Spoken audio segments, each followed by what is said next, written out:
Surgeons, doctors of Reddit. What's the dumbest thing patients have lied about? Part of my job is dealing with medical records. My favorite part is when you are reading the doctor's notes and you can tell they are fed up with the patient's bullshit from their tone. Patient in for routine colonoscopy, asked if solids consumed in 24 HRS prior, patient confirms no. In process of procedure, several dozen kernels of corn are discovered in colon and cannot continue. Patient specifically instructed not to consume corn beforehand as this happened prior visit. I also enjoyed reading medical records in which some info was almost certainly only included because it was amusing. For example, some psych patients were very creative and descriptive when insulting the medical staff.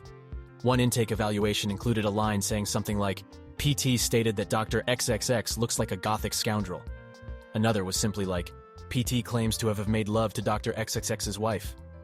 As a former public defender where my clients lie all the time and I have to restrain from being an ass in my notes, I can relate. Hell, I get it as a software consultant. Me. Did you do this change? Client. Nah. Me. Pulls up audit log. I literally just had a guy who said he tried to sit on the toilet and he missed and fell on a toilet plunger. My dude, we don't believe that and we don't care if you tell the truth. I feel bad for the handful of people who actually have accidents involving their anus. No one will believe it. No one's going to believe me because of all these liars. Guy who legitimately trips and falls asshole first onto a pepper shaker. A common one is about their smoking. Smoking is an enormous risk factor for fracture non-union, meaning a fracture that doesn't heal. When I walk into a non-union patient's exam room and it smells like a cigar den, I know they smoke, but they'll tell me they don't right to my face. Before signing them up for revision surgery, I'll commonly order a urine test for nicotine metabolites. Often it'll turn out positive, and suddenly surprised Pikachu face. I'm a hygienist, and people try to tell me they don't smoke. Do you smoke cigarettes? No, I quit. When did you quit? This morning. Quitting's easy. I've done it 1,000 times. Guy came in for a wound on his lower leg that he said came from a biking accident. X-ray revealed a bullet inside his ankle joint. The wound was from shooting himself by accident while holding a gun. Still don't know how he didn't fracture anything. If I had a bullet in my ankle, I'd probably wreck on my bike also. LOL. Reminds me of an older Englishman I met at a bar in Thailand. He had an exterior rod with pins sticking out of his leg and was on crutches. We started talking and I asked him how he did the IT. He said the short answer was that he wrecked his motorcycle. I asked what the long story was. He said, I came home and my Thai girlfriend accused me of cheating on her. She came at me with a kitchen knife and slashed my arm several times before I could run out of the house. I hopped on my motorbike and made it a kilometer down the road before passing out from blood loss. Woke up in the hospital with a shattered leg and several blood transfusions. 1. Patient says to me, I was outside gardening while naked and I slipped. That's how a massive potato ended up in my ass. Anybody want fries while he's waiting to get it removed? 2. How did you get that stab wound in your abdomen? I put a knife on the kitchen counter and forgot it was there. Then I walked into it. 3. Me. Have you had anything to eat or drink today prior to your surgery? Patient. No. With a half-eaten candy bar in front of them. Me. Are you sure? Because if you have, you could vomit upon going to sleep and it could enter your lungs, causing you to die. Patient. Then yes, I have. I had half that candy bar. 4. This one guy repeatedly used to come in saying he hadn't shit in 7 days. This would usually necessitate a rectal examination with a finger. That's why he kept saying it. Patient used to come in every time the new doctors rotated in, who wouldn't be wise to his tricks. 5. One guy came in feigning unconsciousness. Did not respond to even the most painful of stimuli. Some of these were pretty painful. Did not budge. We were talking amongst ourselves about intubating him. He then opened his eyes and said, They did that last time. I didn't like it. This makes me curious. On a scale of 1 to 10, how bad of an idea would it be to make the patient vomit, then proceed with the surgery? Bad. Best to reschedule for another day if it's an elective procedure. If it's emergency surgery, we accept that they may have a full stomach and proceed, knowing that the surgery is an emergency, but we modify the way we put them to sleep. Penis modification. The case was an elective above the waist surgery, and he denied piercings.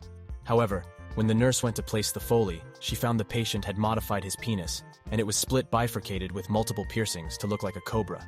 The nurse did not know how to insert the Foley. The piercings also limited the ability to use electrocautery. In addition, he also embedded a metal implant inside his testicle that looked infected with a possible abscess. Cancelled case, called Urology Consult for Infection, Abscess Evaluation. I hate just about every word in this paragraph. One of my favorite things I wrote my first year out of medical school. Please note patient has stated multiple times that he wants to leave and would leave AMA against medical advice. He He asked multiple times whether he could eat and stating he is hungry. Explained to patient that we would like to start a full liquid diet first, and if he tolerated it well, would transition to regular foods. However, PT ordered Chinese food delivery instead. Then, patient was complaining of a headache. Was given Tylenol for the headache. Patient stated that this did not help him.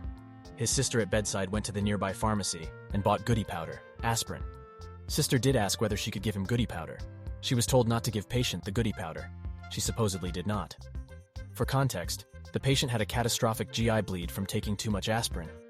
I had a lady tell me she had no idea how she got a rash she had on her face. I left the room, gave report to the MD, and when I walked back in with the doctor, she looked at me and said, "I didn't think you'd be coming back in the room," and then proceeded to confess that she'd been cheating on her husband and thought she had herpes. She did not have herpes.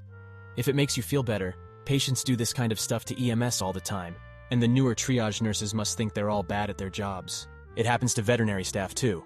We put the patient and client in a room, get some history with very specific questions. Any vomiting or diarrhea? Nope. And the vet goes in and they say, "Ugh, Fluffy has had explosive shits for a week." Like, really?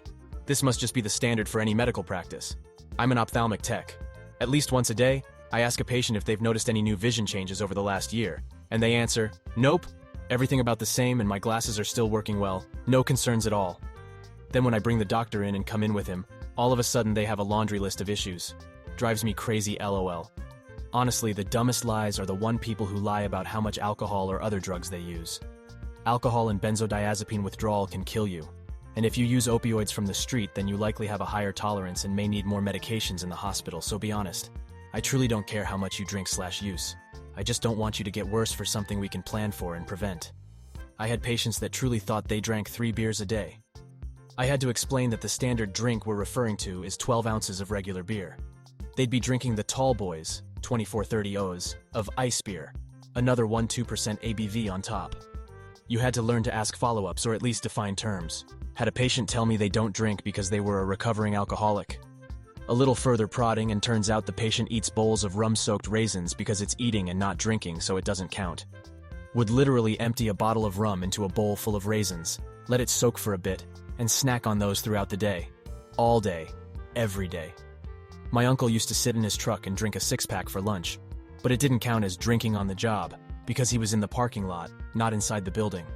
It's not so much a patient lie, as it is me being dumb, inexperienced, and uncomfortable asking necessary questions.